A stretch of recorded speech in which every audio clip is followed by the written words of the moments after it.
Most of you will probably think that we on-side opposition are the underdogs in this debate.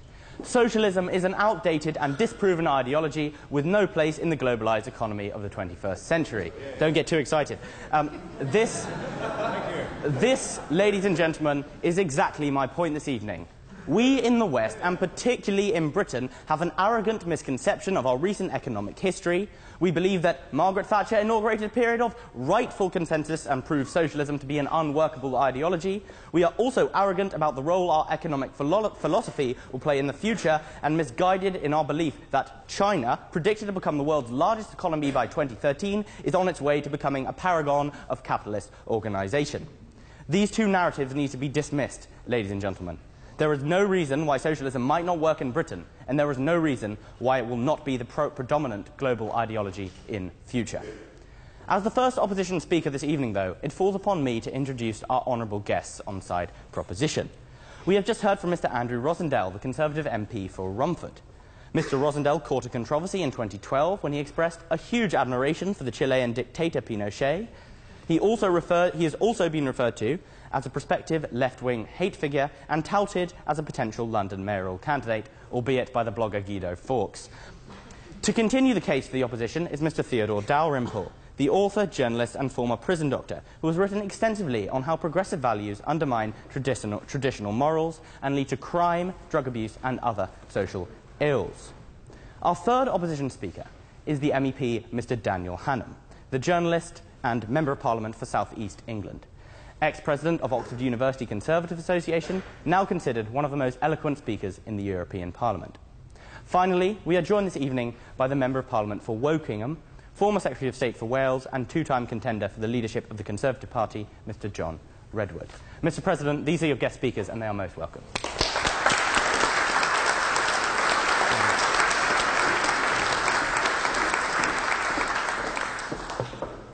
This evening, though, I must also say a few words about a man who needs no introduction. In his very own words, life membership does not equal life presidency. And unfortunately, next weekend, our president, Parrot Watcherasin, St John's College, will be leaving us. Parrot, you do not need to be told how great your term has been. Countless chamber events, the visit of Hamid Karzai, Sepp Blatter, to name but a few. Even yesterday, we were joined by Katie Hopkins and King Joffrey. Parrot, you've been an excellent friend and an excellent president. Thank you for everything you have done for all of us. You have provided a very tough act for anyone to follow.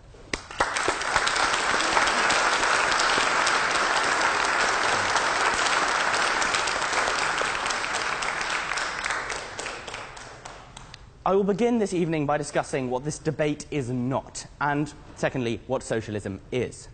The motion before the House tonight is not, this House believes that socialism is better than capitalism. If it was, who knows, I might be on the opposite side. In order to win the debate tonight, we on-side opposition do not need to prove that socialism is better than any of its alternatives, but rather that it is simply a workable system.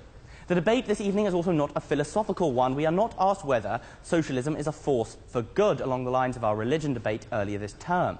We are being asked not whether it is desirable, but whether it is workable. This is a trap which the opposition have already fallen into. We are not talking about the relative merits of socialism as per se. We are talking about whether or not it can work. We heard from side proposition just then that socialism was bad, but we did not actually hear that it did not work. It is worth pointing out also that socialism is fundamentally an economic philosophy. When we discuss socialism, we are not, obviously, discussing the political systems that have accompanied it, but rather the operation of economies where a large or substantial proportion of their output comes from state or communal ownership and programs. That is what we mean by socialism, ladies and gentlemen. Socialism does not require all assets to be controlled by the state, in the same way that capitalism can operate alongside government spending and limited state ownership. But now, and it makes sense, it follows on very nicely from one of the points made by side proposition, I would like to consider the first piece of capitalist narrative. The narrative that in Britain, socialism failed and capitalism saved. When Peter Mandelson famously said, "We are all Thatcherites," now he was correctly highlighting the Thatcherite consensus that Britain under socialism was a failure and a good dose of capitalism we needed to get us back on our feet. Much of the reason why people believe socialism does not work is because of this narrative of capitalism being comparatively better. As a socialist or somewhat socialist nation, Britain, let us say from 1945 to 1979, had two major recessions. One at the beginning of the 1970s and another towards the end. Now, at the end of 2013, we are roughly 68 months on from the beginning of the recession in 2008. 68 months on from the socialist recession of 1973, British GDP was 6.7% higher than it had been at its peak, pre-recession. 68 months on from the 1979 recession, GDP was up 5.82%.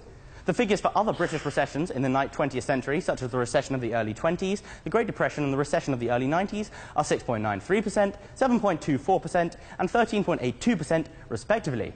As of October 2013, 68 months on from the start of our recession in 2008, where do you think we are compared to our pre-recession peak? Ladies and gentlemen, we are at minus 2.51%. That is a whole 8% worse than any other recession we have seen in the 20th century. Socialism in Britain was admittedly not perfect, but it was workable. Although the period of socialism saw high inflation, toward the end at least, and a number of economic problems, it also brought an extraordinary increase in living standards and a decent record of growth for a considerable part of its period. As we have seen, recessions happen all the time. The point of my argument is not to say that socialism would work better in Britain than capitalism necessarily. It is to say that economies undergo stresses and strain, and as we have seen recently, capitalism has the same problems as socialism, and to use that argument against socialism to say it does not work is fallacious, and that actually suggests that capitalism also does not work. If side proposition want to admit that capitalism also doesn't work, maybe we should all just go home. Another point, side socialism say, side proposition, side capitalism even, say socialism does not work. I should probably remind side's proposition of the year 2008, when it was socialism, bear in mind, nationalisation, which came in to completely save the British economy. Look at Iceland, for example, where all of its banks went completely bankrupt because they didn't have the money to nationalise them. You cannot begin to imagine where we would be today if it... Yes, go on. Iceland has grown about 12% since then. No. That's not true. Maybe that's not true. Iceland... Rather than bailing out the poor in order to rescue some wealthy bankers and bondholders. That's an incredibly clever use of statistics there. Yes, Iceland has probably recently grown 12%. That's because its economy collapsed and went to 50% roughly of its original value in the wake of the recession. Thank you for that intervention.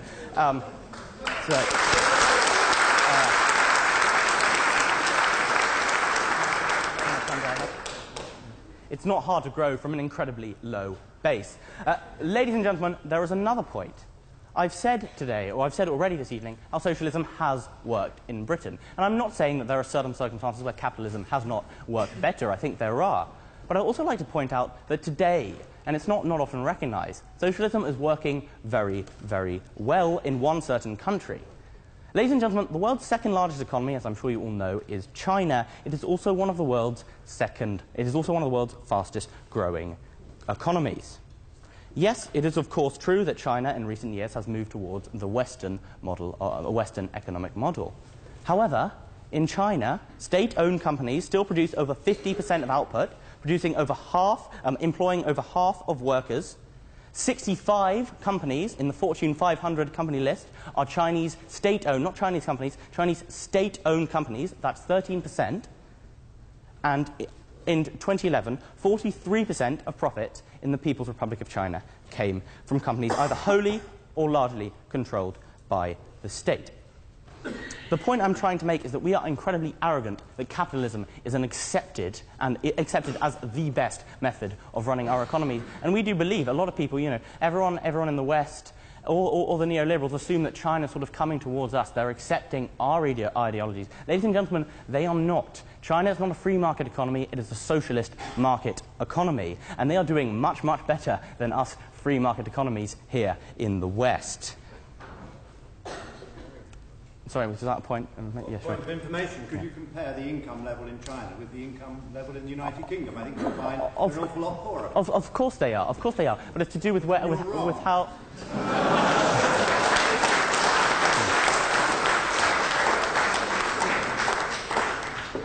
The reason why The reason why China is currently, not historically, performing much better than us is because there are a lot of benefits of combining a socialist and a capitalist system and keeping, dare I say, a slight socialist bent in that system as China does. Things like economies of scale, they exploit massively to us, and also, I mean, the greatest argument for socialism and for China's current economic model is the fact that they invest a considerably higher proportion of their gross domestic product than we do. Indeed, they invest over 35% of the gross domestic product, higher than Britain or America ever did while they were industrializing, which sets them up in a much better position for the future. Who knows, in 100 years, who knows where China will be? I dare say they'll probably be in a better position than us. Finally, ladies and gentlemen, I hope tonight when you walk out the doors, you make an informed decision. You do not make a decision based on the narrative provided by side proposition here. Socialism has been successful here in Britain. It is now successful in riding nations such as China, and I dare say it will be successful in future. Mr. President Parrott, congratulations on the best terms of side being in Oxford. We will miss you, and we wish you all the best for the future. I beg to propose.